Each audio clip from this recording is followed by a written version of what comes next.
Keletas metų mes darom duris arba iki lubų, arba mažiausiai 2,40 aukštis. Kita vertė gaunasi to interjero. Durys 2,90, tai visiškai įmanoma pagaminti kiekvienai gamyklai Lietuvoje. Jos, tarkim, kainuos 200 eurų brangiau, bet vaizdas bus visai kitas. Tai aš aišku čia matau, kad mes čia tik tai turim čia vonę, sanmazgą. Ir va čia mes turim erdvę, kur jau galima galvoti, kur televizoriaus, TV zona, kur valgomasis stalas, kur virtuvė. Aš manau, kad jau čia taip statytojai numatė, kad čia turėtų būti visa virtuvė, bet tarkim, kaip jinai atrodo, ar jinai su sala, ar be salos, ar su stalu, jau reikėtų darytis projektą ir žiūrėti. Tai va šiaip tai labai gražus vaizdas, terasa, čia turėtų būti labai faina. Pavyzdžiui, dar man pačiai, kaip dizaineriai, labai svarbu, jeigu aš su klientu dirbu, klausiu, ar jisai televizorių, ar žiūri televizorių. Jam tikrai labai aktualu, nes dabar daug žmonių tiesiog atsisako televizoriaus ir jiem jisai nebėra dabar pirmoji būtinybė. Tai tarkim, šitokiam bute aš matau, kad tikrai fainai, tikrai patogu ir malonu būtų sėdėti šitoj pusėje ir gerėtis vaizdu pro langą. Tarkim, mes jeigu užsisukam, tai mes televizoriaus zoną galim čia turėti. Galim turėti čia. Čia irgi labai svarbus momentas. Ar stumdomos durys, ar varstomos durys į terasą? Varstomos. Čia numatyti 2 langai ir šalia.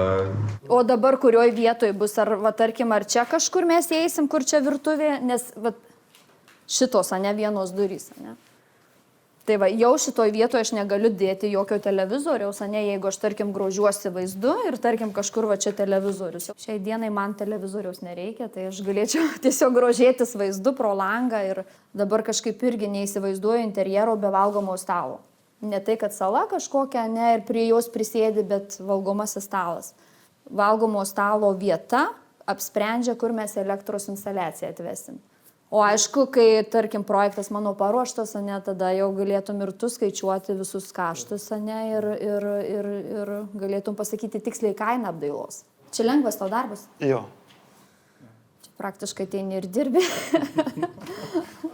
Čia skardis iš tikrųjų yra labai status, bet pratęsti terasą tikrai galima. Čia jinai gali 6 metrų tikrai būti, gali ir daugiau, manau, būti.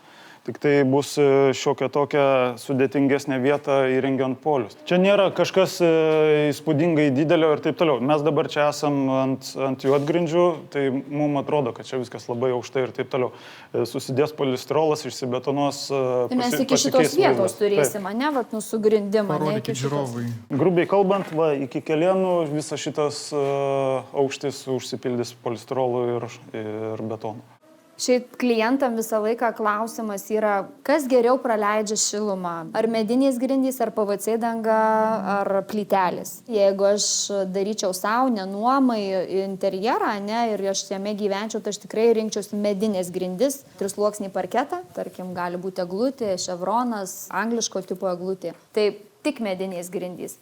Bet kitas variantas gali būti ir PVC danga. PVC danga primena natūrales grindis, bet pojūtis jau jos netoks, nes jos klijuosi ant betoninių grindų ir jau jos kietesnės yra. Aš anksčiau kažkaip galvojau, kad PVC grindis yra kažkas idealaus. Jos turi truputėlį niuansų, yra šildymas įjungtas ar išjungtas, jos ten biški vaikšto, biški keičiasi, tie tarpukai tarp lentelių. Jeigu deda geri specialistai, kurie deda kiekvieną dieną, tai tikrai jie pirmiausia dargi tą sluoksnį deda, papildomą, išlyginamą jį. Ir tikrai tarpelių nėra, jeigu kokybiškos geros grindys. Bet pojūtis, vaikštant basam, tai tik medinės grindys. Jeigu daraisi savo, jeigu daraisi nuomai arba esi pedantas, ir tu nenori, kad ten įsibrėžtų kažkas, ar tai taip, tada PVC danga, nes jeigu tu ir įbrėši kažką, gali išimti ir perklijuoti naują lentelę. O naminiai gyvūnai ką keičia šitam pasirinkimo faktoriuje? Naminiai gyvūnai keičia tik tai tuo atveju, jeigu tau vėl galvoje netinka tai, kad tau susibraižys medinės grindys. Medinės grindys, jos yra gyvos grindys, tai yra medis, tai yra natūralu. Ir kad jos turi savo pėdsakus, ar ten kažkas įsirėžė, ar su kulniukais praėjo, tai, tiesiog prisiminsi vakarėlį gerą. Ir šuniukai turėtų žinoti savo tualeto vietą. Tai šuniukas, aš manau, dabar jau juos visus išauklėja ir išdresuoja, bet, žodžiu, medinės grindys vienareikšmiškai yra dėl pojūčio, dėl malonumo. Kas keistųsi, jeigu šeimininkai pasirinktų arba medinės, arba PVC dangą šitose sluoksniuose ir jų storiuose? PVC danga yra 3 mm storio, ne? Čia dažniausiai būna 6 ten ir taip toliau storesnės. O lentelės yra ten 1,6, 1,8, ne? Aš bagažinėje turiu viską, aš galiu čia atsinešti, parodyti. Skirtumas yra didelis, tai būtų gerai žinoti jau prieš montuojant langus, koks tenai tarpelis tarp grindų ir lango lieka. Turbūt prieš užsakant langus. Taip. Nėra problemos, jeigu ir gaunasi kažkas ne taip, kaip buvo planuota. Ten, tarkim, buvo gal planuota viena danga, paskui pasikeitė ten mintis ir atsirado kažkokios kitos dangos. Atsikėlė ir aš noriu medinių grindų. Taip. O padaryta PVC. Ir užtat reikia susiprojektuoti iš tikrųjų daug anksčiau, ne dar prieš tą visą lyginimą, kad mes jau žinotume visus tuos aukščius. Nes lygiai taip pat yra ir su plytelėm vonioje. Vonioje mes turim plyteles, ne 1 cm plus klijai. 1 cm plus klijai ir vėl susidurėm su to skirtingais aukščių, nes tarkim vonioje ten tas centimetras su kapeikom, o čia keli milimetrai. Ir tokiu atveju tam, kad nebebūtų slenkstukų, kampų, nesidaužytų žmonės kojų, tiesiog paimam, sukeliam arba pildami, išlygindami grindis, arba tiesiog tą vietą švelniai suvedam. Bet šiaip vizualiai tai nesimato. Nesimato, ne. Ir žmogus eina tikrai nepajaučia, kad užlipa ten keliais milimetrais aukščiau. Dabar, tarkim, aš matau čia tas betoninės lubas ir kartais klientai aš noriu palikti betoninės lubas. Tai čia klausimas. Tarkim, aš jeigu noriu čia tų betoninių lubų, tokių, kad gražiai jos lygios būtų, čia daug reikalų turbūt, nėra. Kokių tų lubų konkrečiai norit? Ar jums gadins gyvenimą siūlės šitos, ar jums negadins gyvenimą tos siūlės? Tai dažniausiai gadina lietuviai, viskas gadina. Visos siūlės, viskas turi būti lygu. Tai ar įtempiamos lubos, ar gipsinės? Aš tai norėčiau, kad gipso būtų lubos. Čia tai tik tai gipsinę siūlyčiau. Paprašiau? Ne tai, kad paprašiau, bet gali apšvietimus paslėpti. Tai aišku, paslėpti apšvietimai, čia kur užuolaidos, tai būtinai paslėptas apšvietimas turi būti. Čia gal tau daugiau. Pavyzdžiui, čia būtų 2 variantai. Arba tuos laiptus mes gražiai išlyginam ir juos padarom estetinius. Žodžiu, arba išryškinam tuos laiptus ir padarom kažkokį tai... estetinį vaizdą iš jų, arba tarkim jau juos uždarome. Arba slepiam ir padarom iš praktinės pusės ten. Tai žodžiu, šitoj vietoje tai spręsčiau geriau su pagalbinė patalpa. Bet čia nelabai pasidarys lubos sienos. O kodėl nepasidarys? Lenktas tas. Nuo šičia pradedi ir darai, iki pateini, iki pato. O šičia tau nieko, gražiai išlygini ir viskas. Mes įėję į vidų, mums nebūtinai čia jį uždaryti kažkaip, žinai, tas visas tas tik tai gražiai išlyginti reikia ir viskas. Pirma mintis buvo, kad gal nelabai gražu, bet dabar turbūt, kad viskas jau ir gerai. Viskas čia įmanoma, padarysi 3D vaizdą, vizualizaciją ir pamatysi. Antras dalykas, dar lubos leidžiasi žemyn. Tai žodžiu, čia šitas išsprendžiamas. Ir vis tik tai šitoj vietoje aš rinkčiausi sandėliuką. Uošvienės. Jo, gali būti uošvienės. O gal, pavyzdžiui, darbo zona, negerai, darbo zona, taigi darbo zona, žinai, turi matyti pro langą viską, žinai, jau čia kažkur. Aš sakyčiau, darbo zona kaip tik turi būti jokių vaizdų pro langą, o turi susikaupti ten į ekraną, žiūrėti. Jeigu tu skaičiuoji skaičius, tai tau darbo zona gal ir po laiptais. Man, pavyzdžiui, darbo zona, kai aš projektuoju, mėgaujuosi savo darbu, tai aš tikrai turiu žiūrėti pro langą. Tai dar kitas dalykas, mes nepagalvom, būtinai mes čia turėsim rekuperacinę sistemą, ne? Taip. Rekuperacinė sistema, kondicionierius, nebus, tai pavyzdžiui, čia rekuperacinė sistema gali būti toj pagalbiniai patalpoje jau išsprendžiama, ne? Nes spintai vietos ne per daugiausiai. Stengiuosi kažkaip su kondicionierių specialistais, pasiderinti taip, kad jis galėtų būti kažkaip tolėliau, kad ne akių lygyje kažkur nematomoj vietoj. Nes pavyzdžiui, jeigu mes čia dėtume, ir jeigu mūsų čia sofa, tai tiesiai pūstumom į kaklą, irgi negerai, ne? Svarbiausia kondicionierius, kad nebūtų, tarkim, prieš kažkokią sieną, nes tada mažiau išsivaikšto oras. O tarkim, bet vis viena, tarkim, aš padarau projektą, rekomenduoju, kurioje vietoje turėtų būti, bet visą laiką aš pasitariu su kondicionierių specialistais. taip. Jie atvažiuoja į vietą, pasižiūri ir jau tada dar gali patarimą duoti vieną ar kitą. Tai va, tai čia šitas momentas būtina žinoti visiems klientam. Be kondicionierių šiais laikais neišgyvensim vasaros mūsų karštos. Aš, pavyzdžiui, tokiam bute jau vadėčiau parketą, eglutę, vonios patalpo jau dėčiau plyteles iki lubų. Jūs dedat plyteles iki lubų? Dedam iki lubų, galim ir 2 metrų dėti, ir 3. Tai 2 metrų nuo mūsų čia lubos bus 2,60, gal daugiau, ne? Mes turėsim lubas jau su pakabinamu kokiu 2,80, ne? Tai kiam 5 laipsnių kampų viską supjaunat? Taip. O dedat glaistą ar Ir tą, ir glaistą, ir...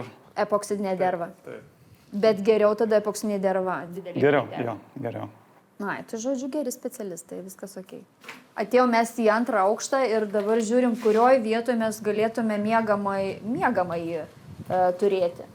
Tai man jis atrodo, jisai toksai lyg mažokas. Gaunasi 2,62 m. Nu, tarkim, vis vieną užuolaidom reikia skaičiuoti 20 cm. Tos dieniniais užuolaidos 10 cm plus 10 cm naktiniam.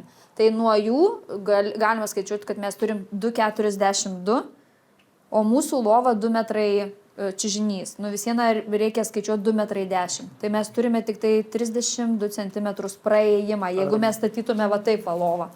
Arba šitoj vietoj reikia tada aukoti grožį ir pasirinkti ruletus. Nu jau ruletus, tai tikrai nieks nedės šitų ruletų, nebent tik tai romanetis. Okay. jau, žinok, kad ir tu labai norėtum, ruletų tikrai nedėsim. Jeigu medinės, tarkim, žaliuzės, tai vis viena jom reikia 6 cm turėtų būti, dar plus tarpelis. Nu, jo, žodžiu, bet tie 6 ant palangės pasidės. Aš tai vis tik tai siūlyčiau čianais ruletus, paprasta, nesikaupia dulkės ant užuolaidų. Aš iš vis tavo šitoj klausimo negaliu, iš vis jokio, tu šitoj vietoj negali pasakyti. Apie užuolaidas, apie ruletus ir apie žaliuzės, čia ne tavo reikalai, čia ne tavo laukas, čia mano laukas. Čia mano laukas. Tavo laukas išlyginti sienas, santechniką padaryti ir plyteles didelės, suklijuoti ir grindis medinės. Tai va, pavyzdžiui, jeigu mes turime 1,60 m lovą, nu gerai, bus su rėmu 1,70 m, 2,60 atimti 1,70 m, 90. Tai ir vėl praėjimas bus mažas. Čia tiesiog, žinai, kad tik tai uošvienė gyventų 1,40 m pločio lova. Taip. Tai va, tai žodžiu, šitoj nelabai telpa lova. Arba kitas dalykas, ją dėti prie vienos sienos, nu ką žinau, nu nei šis, nei tas prie vienos sienos dėti. Arba... Tai kuri dabar vieta? Ar moters vieta prie sienos, ar vyro vieta prie sienos? Žodžiu, tikrai susipykęs. Čia nuo charakterio priklauso. Žodžiu, šitoj vietoje aš nežinau. Čia šitoj vietoje geriau būtų daryti vaiko arba darbo kambarį. Arba darbo kambarį, arba vaiko kambarį. Dabar... Darbo kambarys tau tiktų, nes vaizdas yra, ne?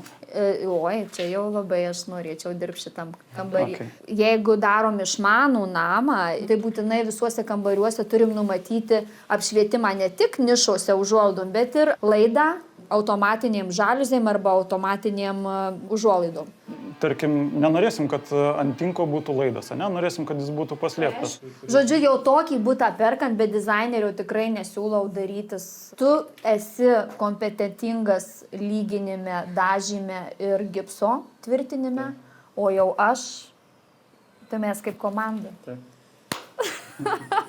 Tokio lygio bute, durys 2,10 m jau...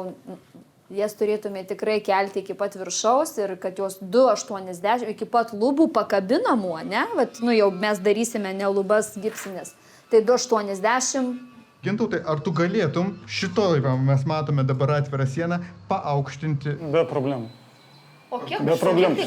Aš galėčiau padaryti, kad iš viso virš durų nieko nebūtų, šita dalis išsigriautų. Ir virš jos galima, tam, kad nereikėtų žaisti su saramom ir taip toliau, padaryti iš gipso. Jeigu norim, kad virš durų vis tiek kažkas būtų pratęsimas sienos. Tiesiog lygios iki pat lubų. O galima taip pat daryti ir aplamai lubas visaukščio. Kitas dalykas, jau jeigu tikrai niekaip neįmanoma ir jau lieka tokios durys, ne kokios lieka, tai mes tada durų apvadų pagalba darom iki viršaus durų apvadus, dedame viršuje pagalbinę medžiagą durų spalvos, ane, ir tada gaunasi tokios kaip aukštos durys. Vizualiai atrodo taip pat kaip, kaip aukštos durys. Jo, bet jeigu įmanoma, tai tik tai griauti ir daryti iki pat lubų duris. Žinok, vertė, va, tarkim, tu pagyvenęs tokiuose su normaliom durim ir ateini pas kaimyną, pas draugą ir pamatai tas 20 duris, nu, žinok, tikrai tai yra rusų laikų palikimas. Nueik į Smetonos laikų butus ir pamatysi, ten aukštis 2,40, 2,60 durų. O jeigu į dvarus nueisi iš visos ten ir 3 metrų, ir 4 metrų, tai, žodžiu, čia šitas standartas, jisai, nu, turėtų jo nebūti tokio standarto. Nu, va. Tai va čia miegamasis čia bus. Bet jau čia fainai būtų va projekte pamatyti vienaip ar kitaip, kaip atrodo lova. Šitaip, ane, šiaip aišku daug fainiau, kad tu ateini pro duris, ane, ir matai čia galvūgalis kažkoks, ane, pati lova, ane, stovi. Tai šitoj vietoj man ir netgi miegojimui patogu, ne kad matau ir pro langą ir, žodžiu, va čia. O tas prietaras, kad kojom į duris nelabai ten gerai? Ne, tai jau tom kojom į duris tai nieko, bet jau kad galva į duris, va čia, va, jeigu miegos ir tau durys atidarytos, tai visai negerai. Giedrė, tu darytum kokią nestandartinę lovą, kad jinai statmenai eitų link šitos sienos, ar negi taip įstrižai ją pastatytum kaip ir šitą sieną? Čia jau, žinai ką, nu čia tikrai reikėtų projektuoti ir daryti vizualizacijas ir žiūrėti, nu tiesiog šitas jau kambarys reikalauja tokio išskirtinio dėmesio. Šiaip, jeigu kam reikia nestandartinių lovų, tai iš tikrųjų turim gerą kontaktą, kur padaro įvairiausias lovas. Tai galima... Avalos sienos, Gražvydas. Su juo dirbam jau 6-7 metai. Klientam toksai būna klausimas, kur mes tą skalbimo mašiną dėsim. Žinoma, vonioje daug estetiškiau ir ta pati vonia gaunasi tokia kaip vonios kambarys, jeigu nėra skalbimo mašinos su džiovyklė. Bet reikia pagalvoti, ar labai patogu nešioti, tarkim, į pagalbinę patalpą kiekvieną kartą laiptais lipti. Man pačiai tai tikrai patogiau, kur vonia, tai toj vonioj tada turėtų būti skalbimo mašina su džiovyklė. Pavyzdžiui, šitoj vonioj aš jau matau, kad tik tai skalbimo mašina su džiovyklė turėtų būti viename. Ir tarkim, jau tokioj vonioj siūlyčiau klientam ne vonią dėti, o tik dušą. O dabar žiūrėk, jeigu santechnika potinkinėje, brangiau sumontuoti? Potinkinė, taip. Potinkinė yra brangiau. Gerai, nu jeigu klientas perka butą už 260 000, tai jam klausimų nekils, jisai dės potinkinę. Manau, kad taip. Bet čia yra daugiau vietos. 2,80 m. Čia mes turim vietos, taip gali būti lova. Taip. Kaip jūs vertinate, darydami vidaus apdailą, tokius nestačius kampus namuose? Man labai jie patinka. O kodėl tau patinka labai? Tai man labai patinka, nes tiesiog kitoks kambarys. Nu, šiaip galiu pagirti labai išdėstymas patalpų įdomus ir vaizdas pro langus labai estetinis. Nu, pavyzdžiui, čia šitiek pomidorų aš matau. Tai netgi, žinok, miegamasis gali ir čia būti. Labai maloniai, tas vyras nustebino mane. Ir paskui žiūrėtum ištisai. Vitrina, čia dar varstoma su kokiu prancūzišku balkonėliu. Bet kiek kainuotų, jisai kokie 10 000 tas noras kainuotų, ne? Kad balkoną pasidaryti. Nuo pačios statybos pradžios, jeigu būtų galvota, tai tikrai nekainuotų tiek, o dabar čia susidarytų kažkokia suma. Žinai ką, jokių čia tų prancūziškų balkonėlių, žinok, šiaip tai iš tikrųjų vaizdas nuostabus, tai tiesiog kuo didesni langai, be jokių horizontalių pertvarų ir mėgaujasi gražiu vaizdu pro langus. Šitą vietą turbūt išspręs nelabai. Būtų su lentynom. Laiptai yra, man atrodo, 90 cm. Arba daužysi galvą su į lentynas, arba bus nepatogu. Jau tada reikia numatyti anksčiau. Jeigu norėtumėt lentynos, ne knygom ar kam, tai reikėjo numatyti. Bet šiaip dėl grožio įdedam šviestuvą, nuleidžiam, arba, tarkim, sieninius įdedam šviestuvus. Taip pat gali būti apšvietimai laiptų palei laiptus, ne, kas kelios pakopos. Arba paveikslas kažkoks. Tai, Va, paveikslas į kurį šviest. labai, tarkim, nes knygų lentyną, tarkim, nepadaryti, nu tai, va, čia jūsų tas grožis 3000 euriukų, faina tokia, mažiausiai. Pavyzdžiui, va šitoje vietoje aš galėčiau foteliuką kokį padėti. Gali būti kažkoks toršeras, va tiesiog paskaityti laikraštį arba knygą elektroninę. Kaip kažkokia vieša įstaiga. Aš įsivaizduoju skaitimą knygos, tai atsiguli ant lovos ir skaitai. O tu skaitai knygas? Retai labai. Medinės pakopos, jos bus 4 cm. Taip. Šiaip dažniausiai tai laiptininkai daro gražiai suvedimą, ne? Nu, bet jau jie irgi derinasi su... Turi būti išskaičiuota ir turi žinoti informaciją iš anksto, kas bus. Nu, mes dabar čia kitoje erdvėje, irgi, tarkim, svetainės ir virtuvės erdvėje. Aš iškart čia atėjus pamačiau, kad man čia visai ta virtuvė taip įdomiai būtų, va, tarkim, čia sala, kad čia tuo vaizdu gerėtis. Šita erdvė, man tokia tikrai reikalaujanti kelių variantų, kaip išspręsti su virtuvės ir TV zona. Tai va taip gali būti čia virtuvė, ne, va tarkim, čia kaip ir numatyta, ne, jūs jau padarėte, ne, pertvarą, va čia 60 cm, tai gali taip jinai tokia paslėpta būti, bet va stalo pozicija, salos pozicija ir TV, tai čia reikėtų tikrai projektą darytis. Jeigu uždarus laiptus daroma, ne visiškai uždari, tai visai fainai, va čia mes tą virtuvę galim, tokią didelę galim turėti tą virtuvę. Visa po laiptais yra. Nors man tai kažkaip visai, aš čia sala, man reikėtų salos, pasipjaustau ir matau viską, va kaip klevai lapus meta. Giedre, tu mėgsti daryti valgyti? Turiu 2 patiekalus, kurie visai neblogai sekasi, kiaušinienę. Ir grikius moku užpilti verdančių vandeniu ir palaukti, kol išbrinks. O tu moki? Ne, kiaušinienę irgi moku. Tai mes komanda. Man kažkaip norisi tą sofą sukti į langą. Tai tarkim televizorius, ne, galima atsivesti laidą per grindis ir televizorius gali būti minimaliai ant kažkokios tiesiog šiek tiek kad tarkim šitoj. Jo, tiesiog prieš langą. Kai nori televizorių žiūrėti, uždarai, paspaudi mygtuką ir uždarai užuolaidas. Bet tu kartu, kai sėdi ant sofos, ne, tu grožiesi vaizdu pro langą. Gindutai, kokiu tu čia matai statybinių iššūkių, jeigu darytum vidaus apdailą? Jokių nematau. Čia taip lengva, ne? Ta prasme, čia nauja statyba. Čia nieko sudėtingo iš tikrųjų per daug nėra. Tai aišku, užuolaidom nišos, aišku, vėl išspręstis rekuperacinę kondicionavimo sistemą. Šešėlinės siūlės, ir taip toliau. Tarkim, kai nori klientai vonios ir dušo, aš klausiu, ar tikrai jūs toje vonioje maudotės ten kas antrą dieną ir mėgautės tą vonę. Vonios kambarys, jis turi būti didesnis ir jis turi būti su langu, tai tada vonia labai gražiai jau taip, žodžiu, atrodo.